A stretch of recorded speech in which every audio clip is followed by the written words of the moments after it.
Wow, if you had told me 3 years back that we could have signed Sandro Tonali, I would have bitten your hands off. The trend with United has been that we sign actually overperformers like in Cunha, in Mbumo, in Sheshko. We like people who are good finishers. Absolutely a physical specimen, right?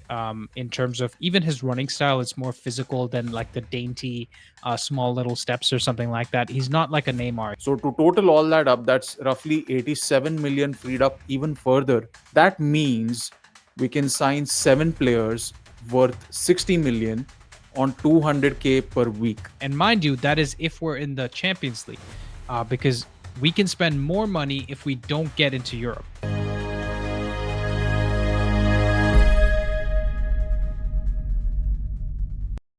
What's going on, guys, and welcome back to Footy with an Edge.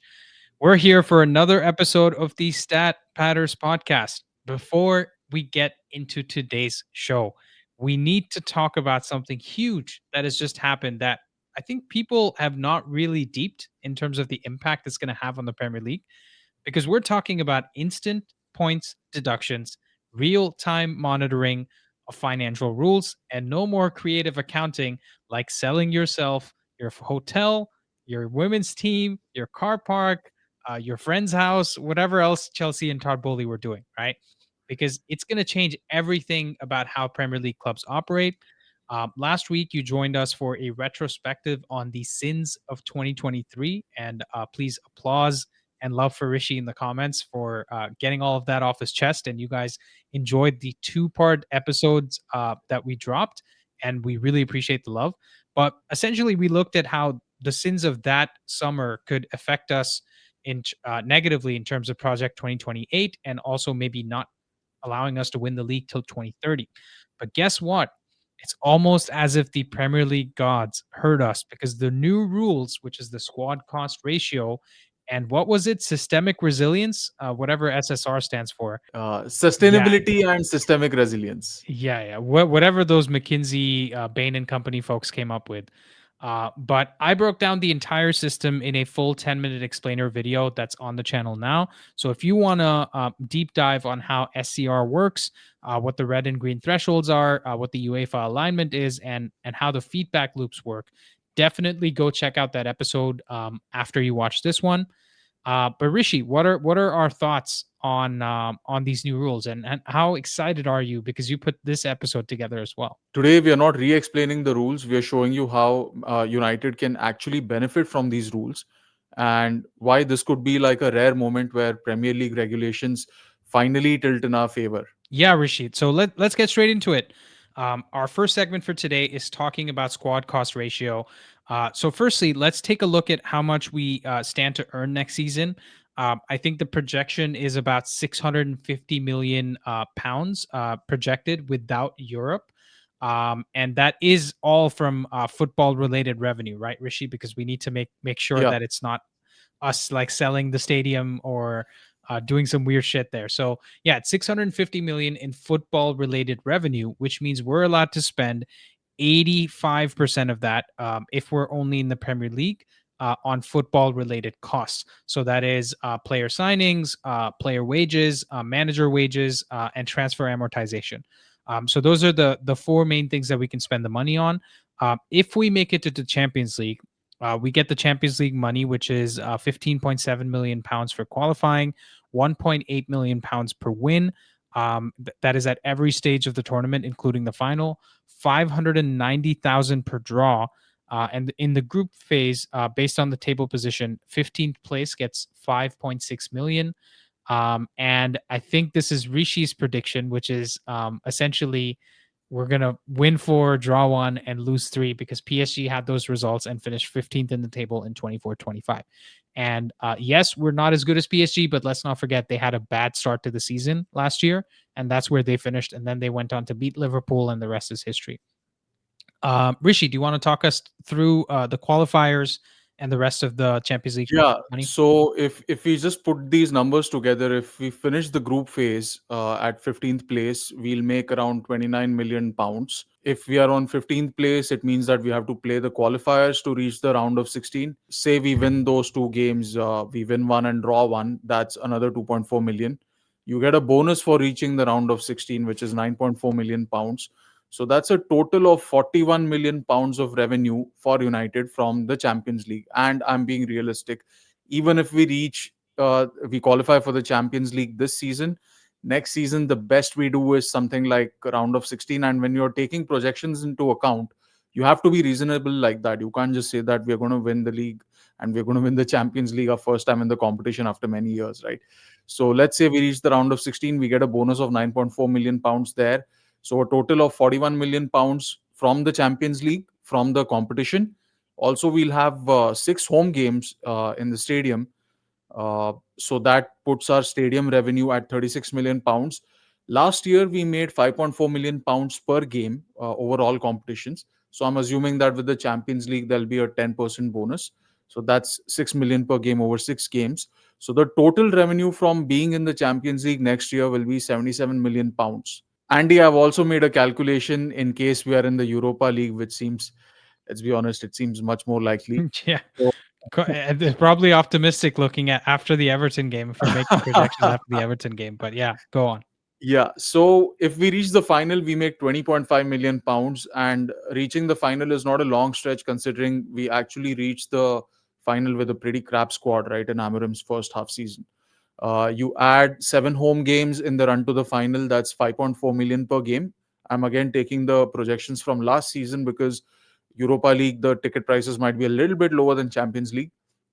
So you're talking about 38 million in match day revenue. The total earnings from Europe next year could be, if we qualify for Europa League, reach the final, it could be 58 million additional versus 77 million for just exiting the Champions League in the round of 16. Yeah, Rishi, once again, fantastic research for the viewers here.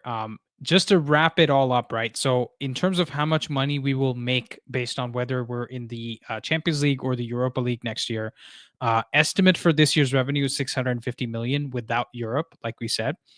If we get into Europe, you're adding another 77 million, like Rishi said. So, let's say about 700 million or so once we get into Europe. And because we're in Europe and UEFA has a 70% limit, not the 85% that the Premier League has, we can roughly spend around 500 million. And this season's squad cost ratio is 380 million. So essentially, we're at 57% this season in terms of squad cost ratio from an annual revenue of 666 million pounds, which means next year, if we get into the Champions League, essentially we have 120 million pounds of room left to spend.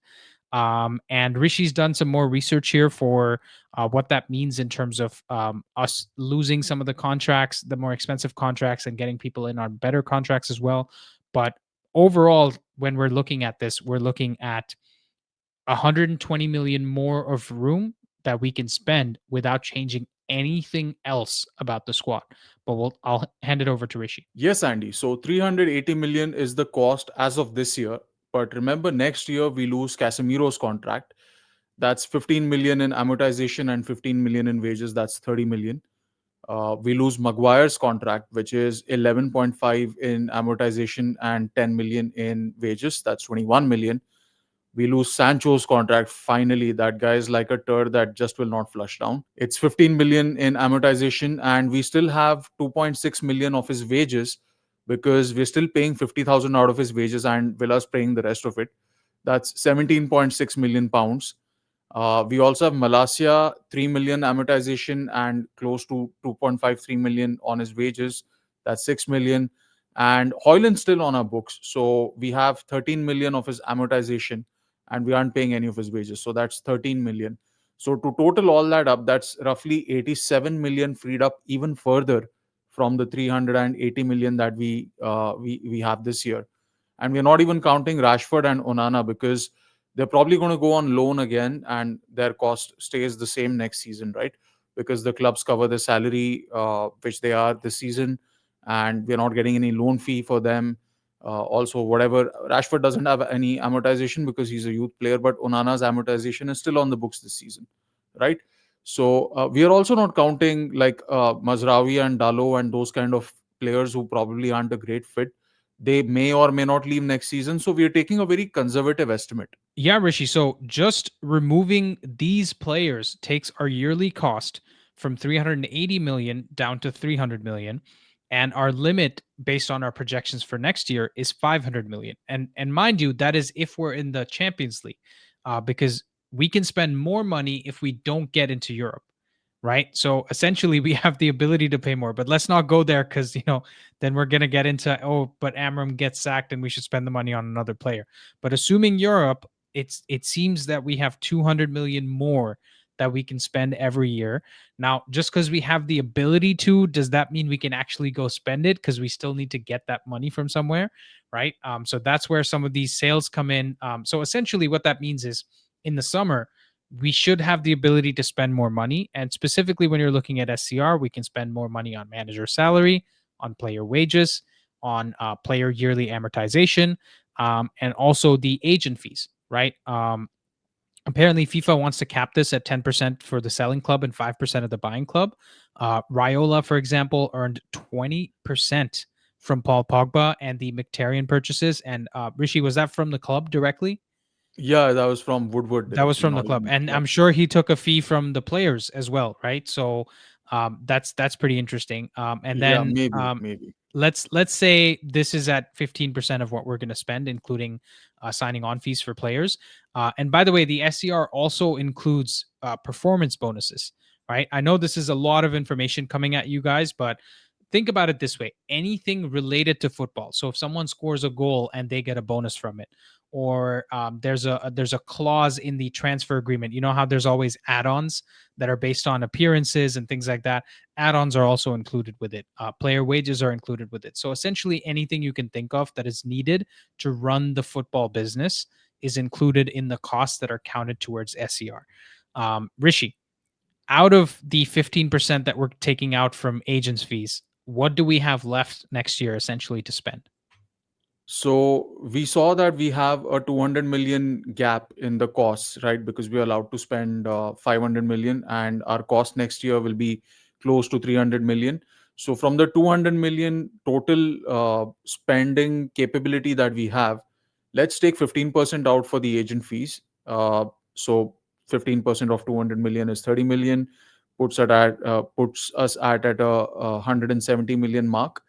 From the 170 million, let's take out 30 million as wiggle room that the club wants to have for contingencies, right? So you are left with 140 million on yearly wages plus amortization, right? So just the cost of signing the player and paying his wages, not even counting the agent fees or whatever. We've already taken that out. So that's 140 million on yearly wages and amortization. That means we can sign 7 players worth 60 million on 200K per week. That's right. This is great news, Andy. What would you say if I told you that we have the possibility of signing 7 players worth 60 million on 200,000 per week? I'll give you guys some insight from a conversation Rishi and I had offline, because we were talking about Jurgen Klopp and Pep Guardiola and the difference between them over the last 7-8 years whenever they were both in the Premier League. And Rishi was telling me that essentially Manchester City has spent 57 million pounds more than Liverpool in every season that both Pep and Klopp were in the league. So we're talking about signing 7 players that could be a Mahrez, that could be an Mbumo, that could be a Cunha, that could fit straight into the first team. Because let's make no qualms about it. Mbumo and Cunha were brought in as our best 2 players in the team, and they're being paid 200K per week, which means nobody else is making more money than them in the next year. So these 7 players could include Njai, who probably doesn't get 200 grand, but slightly less than that. It could include Semenyo. It could include some center backs that we're looking for. It could look at Stieler, Joao Gomez, Schlotterbeck, Van Hecke, DeMarco. These are all players that we want, right? So you're talking about 63 million on 7 players amortization, 63 million on 7 players wages. That's 126 million total, which is 10% less than the original 140 million that Rishi talked about, right? In terms of the gap that we have available. And agent fees and signing on is not included in that 126, because remember, we kept the 15% extra from the 200 million for that. So Rishi, we're calculating 126 million in 2026 for the 7 players. And that honestly sounds mad to me, right? That sounds like no way that's going to happen. But that being said, let's not forget we're going to lose a lot of these wages and we're going to clear out a lot of these players. Looks like Casemiro's not going to be there. Maguire's not going to be there. So as crazy as it does sound, it seems like this is the money that we need to spend, not even that we would like to spend. Yeah, absolutely, Andy, because we've seen the state of the squad, right? Because we've been due a proper rebuild for ages and ages now. Rangnick said open heart surgery. And we've essentially only brought in 4 players in the previous summer. And you need at least 16 proper players to do anything in the league, right? To be guaranteed of consistently qualifying for the Champions League, or to even kind of build a base to go ahead and mount a title challenge. Because look at what Arteta's done over the last 6 seasons. He has 2 players that he has signed for every position that are kind of competing for a starting spot. And on top of that, he's got pretty good youth players. So you've got a Max Dowman, you've got In one area. Nwaneri, Yeah. Lewis Kelly, and I'm not even counting these 3 players in when I said that he has 2 players per position, right? You can just go look up their squad. He actually has 2 starters for every position in that starting 11, and that's who we are competing with, right? That's where we need to go. So the profile of the squad needs to be changed completely, and we are very lucky that these rules have come in at the time that they have, because now we have the permission to go ahead and spend that money. And not only Yeah. that, we actually have possibility to be opportunistic and kind of prey on the clubs that are struggling with these rules, and we'll come to that section soon. Yeah, so just so you guys understand exactly what we were talking about, when Rishi said 126 million, that is including the amortized cost of the players that we're thinking about signing, right? So let me just clarify that for you guys. If we signed Semenyo for 60 million on 200,000 pounds a week, Stilo for 34 million, 200,000 pounds per week, Joao Gomez on 40 million for 150,000 pounds, Elliot Anderson for 70 million, 150,000 pounds. Schlotterbeck for 30 million, Van Hecke 30 million, DeMarco 50 million. We are actually going to outlay 314 million in the next summer by spending on all those players, but the cost on the books for those players will only be a fifth of that because amortization goes over 5 years. So I want to explain that concept to you guys because we're talking about spending 126, but it's actually 126 towards the squad cost ratio. We would actually have to spend 314 million in the summer. And that's going to be a big bumper sticker number, but that's the kind of overhaul the squad needs. And also, that means next season we could go into it kind of being in a position where Liverpool is a little bit, where you could see us having teething problems because that many new players are coming into the team. So I just wanted to clarify that before we move any further. So, Andy, I saw something very interesting in the athletic graphic that we saw earlier. There's many clubs who are at the brink of overshooting the green zone. Wolves are at 81% and they're in danger of relegation. Villa's at 86%, Forest at 87%, Leeds at 88%, Fulham at 91%, and Bournemouth are at a whopping 104%. So, Andy, can we take advantage of the SCR issues that other clubs are suffering from? Yeah, Rishi, great points. I think Villa and Bournemouth for me are the most vulnerable. They seem like the likeliest to qualify for Europe. Their SCR needs to be at 70%, and Villa are already flirting with UEFA SCR rules, but just about made out of it with sales of players like Jacob Murphy. And I'm pretty sure when I did the 10-minute explainer video, Chelsea and Villa were just punished like 10 and 7 million pounds in the last year, or 10 and 7 million euros, like 1 or 2 years ago. Yeah, So Villa are very familiar with getting punished by yeah. UEFA already. And this year we have like a record 9 teams in Europe, right? Because of the FA Cup, because of the Europa League win, we got 2 extra teams added all onto the already impressive 7 teams. So there's potential for a lot of teams to help us out. I think interestingly, something that people aren't necessarily talking about is the fact that the relegated teams will they actually be as keen to sell their players because the squad cost rules may not apply to them because I think SCR only applies to the Premier League. Is that correct, Rishi? Yeah, these are Premier League rules, Andy. But you also have to remember that within the EFL, they have their own sustainability rules because you might remember a lot of clubs from League One, they've gone bust, right? Portsmouth has had issues, Wigan has had issues. So EFL is also tightening up its belt, and they basically want to ensure that teams are more sustainable. And when clubs go down, their biggest issue is not the not the governing body, right? The biggest issue is that the revenue is going down and they're going to be in losses. So I think clubs who go down are generally keen because no one in the championship is carrying around 100,000 pound contracts. Yeah, that's true. I guess my thought process is just that not only do they not have to abide by SCR, they also get parachute payments from the Premier League for going down, right? And that's why you actually see a lot of the familiar names constantly coming back up. Like Leeds has come back up now a couple of times, Burnley's come back up a couple of times, Leicester's because come that back. makes a big difference. Leicester's come Yeah. back a couple of times. So these are the teams that are actually carrying the more expensive contracts, if you will. And whether it seems reckless or not, they seem to be coming back all the time. But it's interesting. And speaking of Bournemouth, Rishi, they've sold so many players, but they're still in danger at 104%.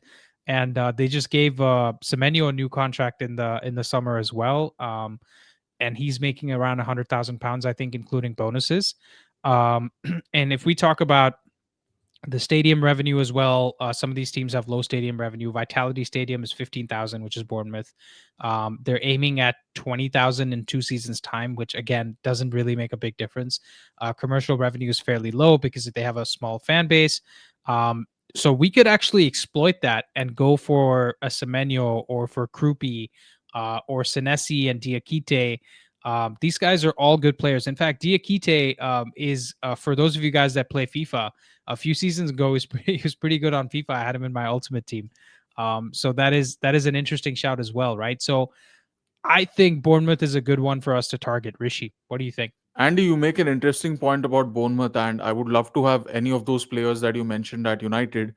Something interesting I see is Forest are at 87%, and they need to come down quickly because they're playing in Europe this season. The owner is ambitious about playing in Europe, right? So he needs to bring the squad cost down soon.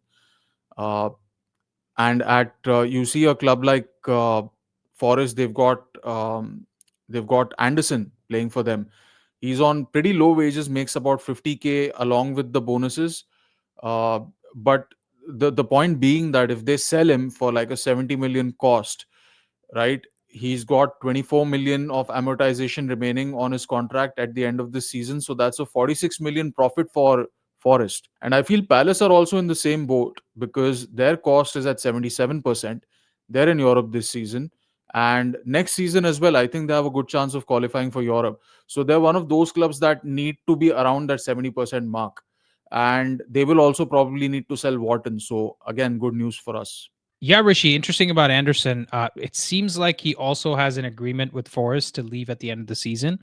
According to Ben Jacobs, who wants to tell us a lot without telling us a lot, there's a bunch of clauses there. The price could be between 60 to 70 million. Chelsea are also at 76% in terms of squad cost ratio. So they'll need to sell. And this time it can't be a hotel like we talked about before. So we could potentially look at someone like Andre Santos or my favorite player, Malo Gusto, at right wing back because I can't stop talking about him. And in the comments down below, tell us which player you would like to see from Wolves, Villa, Forest, Leeds, Bournemouth, or even Chelsea, right? Even some of these Champions League clubs. Rishi, looks like the big clubs outside of Chelsea are actually not doing too poorly. So what do you Yeah, think what do you yeah. think that's going to do? What's that going to throw in terms of the spanner in the Right. works? Right. So Spurs, City, Liverpool, Arsenal, they're all within 60% and they could all compete with us for these players, right? Guardiola always needs another midfielder. Arteta might want Semenyo at left wing, and Semenyo is also a childhood United. Sorry, he's a childhood Arsenal fan. Liverpool look like they have a few bad choices left in them. by which, of course, I mean that they might go for the wrong position or profile than what they actually need. Spurs, I'm not too worried about because come on, they're Spurs. Anyway, No, not just that. I think they're going to have a bad season this year based on what we're seeing so far. Spurs are true. probably going to have a bad season, and they have too many players that they're going into the same issue that United have had for so long, which is players want to play for themselves and not for the team. Yeah. They look like too many individuals there, like Van de Ven and Jet Spence not shaking Thomas Frank's hand. That was like, I never want to see that at United again, and we've had those types of players before. So Spurs, I'm not worried about for multiple reasons. That's a fair point about Spurs, Andy. But what about the Liverpools and the Cities and the Arsenals? Because if they're in for the same players, how do we convince them to join United? Honestly, I think this club and this shirt still means something to a lot of these players because they're 24 and up. Most of the players we looked at, I think, are 24 and up. So they still know of a United. They've still heard of a United that's been successful. And frankly speaking, looks like we actually have some adults making the decisions now at the club, right? So the folks that are selling the project to these players are people who at least know what they're talking about. And you get the vibe of United are not just going to do crazy shit anymore, Yeah. right? So I think convincing Sheshko was a big deal. Convincing Mbumo, God, where would we be if Mbumo chose Spurs or some other club over us? And where would we be if Cunha didn't come to United, right? So these are all players that we're happy we got, and there's a reason we got them. We were in a worse place last summer after finishing 15th without Europe. To convince players. So I'm pretty confident that Amram at worst finishes eighth this year, and at best finishes fourth. And in that sort of realm, I think we can do something. We can do something good and go convince some of these players. That's a fair point, well made, Andy. So now the question remains, to get to those European positions, we definitely need to do something in January, right? Because we've seen the last few game weeks, we seem to have just lacked that little something, that little oomph, or that little extra desire and motivation, that physicality, that dynamism to actually go and make the difference and get the result in our favor. So, what should we do in January? Because if I look at the problem positions, I think maybe the midfield, left wing. Someone could even say that we could use a spare striker. So there are a lot of positions that we could kind of go and target in January. So Andy, who do you think we should buy? What are the players who you think are gettable and the players who would actually raise the floor of this team or possibly even raise the ceiling of the team? Yeah, Rishi, that's the $1 million question, or rather the title question in 5-6 years time. Because as we've seen from the sins of 2023, decisions made in this window can impact you up to 5-7 years down the line.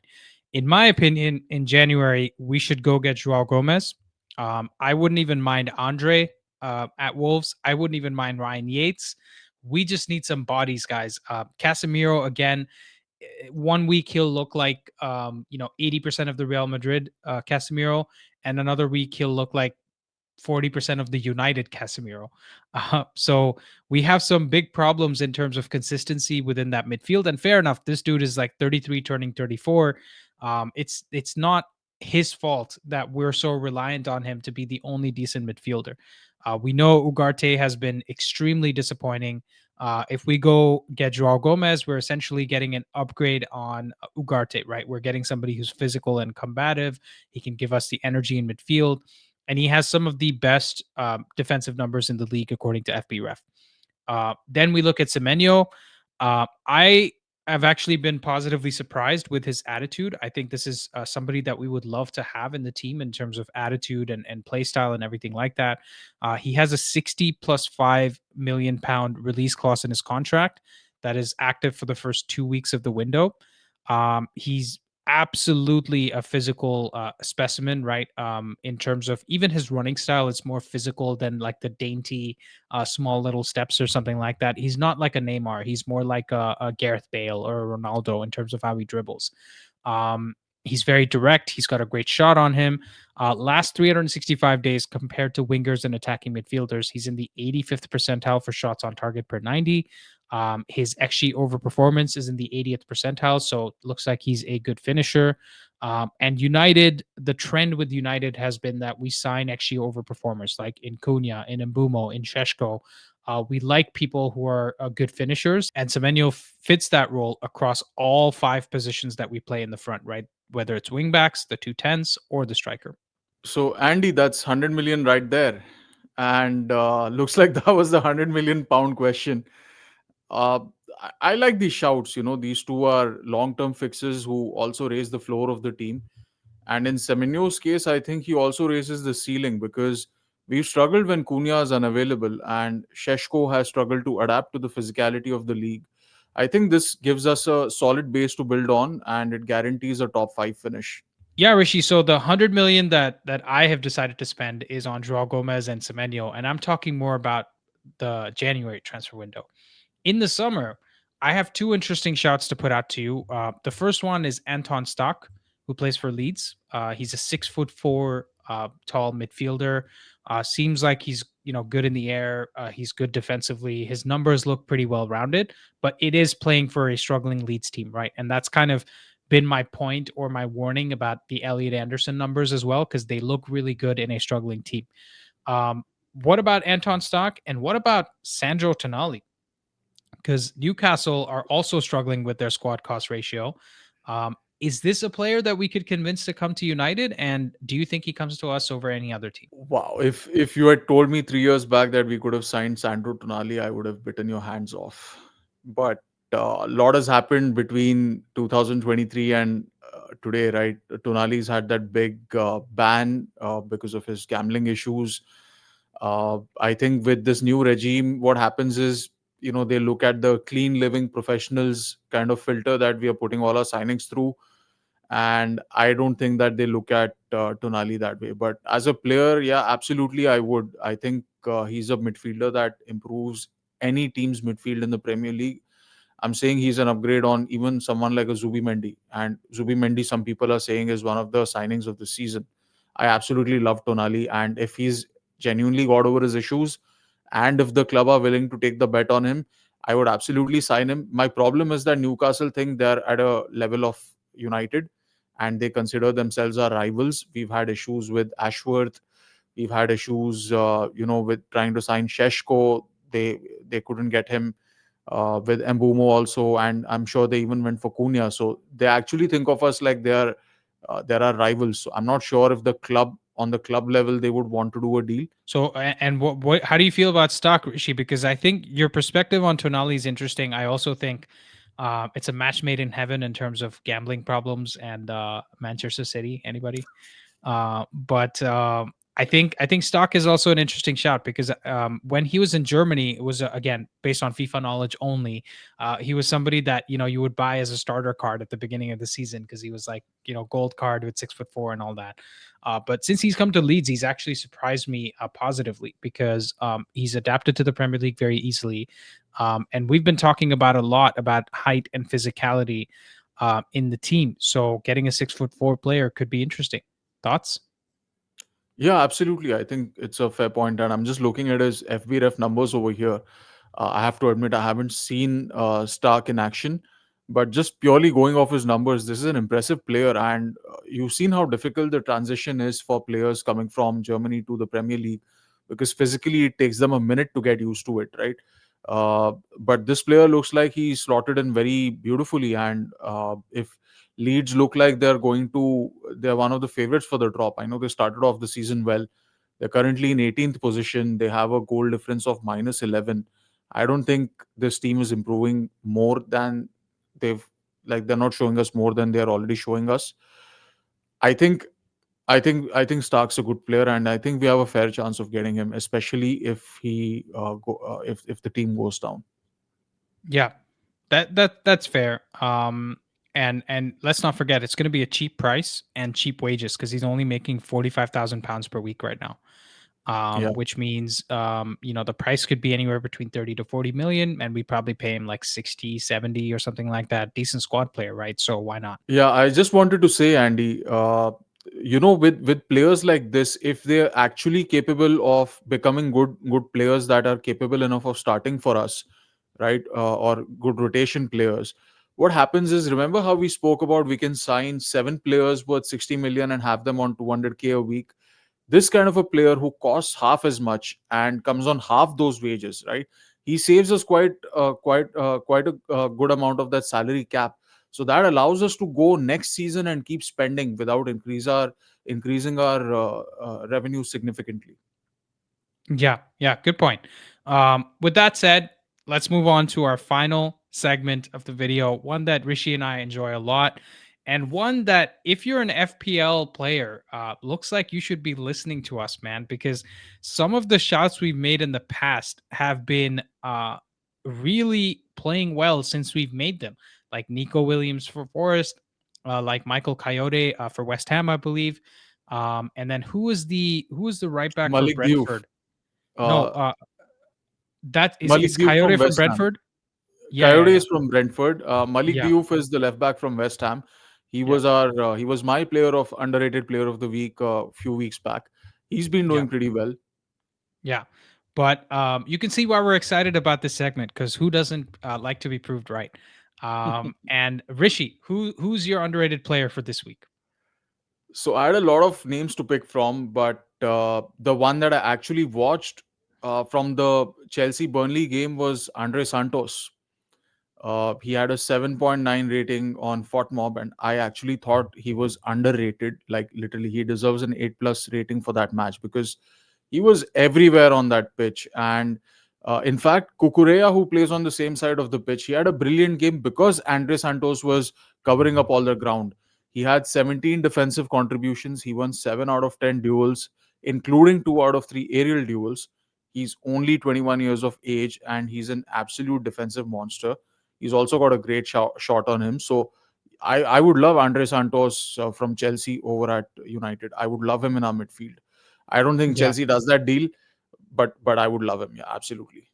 yeah, it's a great shot. I think he's also like 5'9", 5'10", or something like No, that. he's He's he's not. almost 5'11". He's almost Okay, 5'11". he's So 5'11", yeah, and let's not forget he's the guy who got Casemiro sent off in the Chelsea game with the second yellow card on him. But yeah, Santos is a great shout. I also think, interestingly enough, I think he would be a great fit in a Pep Guardiola team, because he seems like a oh all yeah, action type of yeah, midfielder that adds that physicality that their team sometimes lacks. Not this season, yeah, obviously, because with the way they've gone, it's a little different. And he would work in any of the top teams. He would work well in at Liverpool, at Arsenal, any of yeah. these teams. So it's definitely a great shout. And at the risk of sounding like a broken record, I'm not going to say Malo Gusto for us, because even if he doesn't play, I like him, although he did come on for 20 23 minutes. But I have to go for a player from the Liverpool versus Forest game. Like I said at the beginning, we already shouted out Nico Williams, who was man of the match in that game. So looks like, we know we have a little bit of ball knowledge, guys. At the end of this long podcast, at the end of this long week, after we've watched United lose to Everton, at least let me feel good about the fact that I have some ball knowledge, right? Um, but Scousers lost 3-0 at home, which was a rare moment of happiness for United fans. And in my opinion, the player we need to look at from Forest is Murillo, the center back. I think he's about 5'11" or so. He had a really good game against us in that 2-2 game as well. And he scored a goal, 0.13 xG, but 0.91 post shot xG. So he put that, in a place where the goalkeeper could not save it. And he seems imperious in defense, 19 defensive contributions in that game, and he won 5 out of 6 of his duels. So I think Murillo could be great. I think we're looking for a left center back. We're looking for a right center back. Again, United could be a great place for him.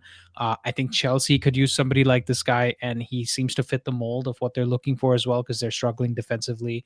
Liverpool could use any position across the pitch, right? Name one. I think they would take Nico Williams back at left back over I think they Kirkes would take or Sean Dyche as manager too. yeah, yeah. And so I think there's a few teams that he could fit into. But guys, another great episode of the Stat Patters podcast. And when I say great, we enjoyed making it for you. So you have to let us know in the comments down below what you thought about it. We covered the squad cost ratio and how United could benefit from it. There's a lot of teams that will be looking to sell, and we have to be patient. We have to make sure we're not overpaying for any of these players. But the good news is we like to go for Premier League players, and looks like some Premier League proven players might be available for us to go get. So get your thoughts in the comments down below, and we will see you next week. Peace out.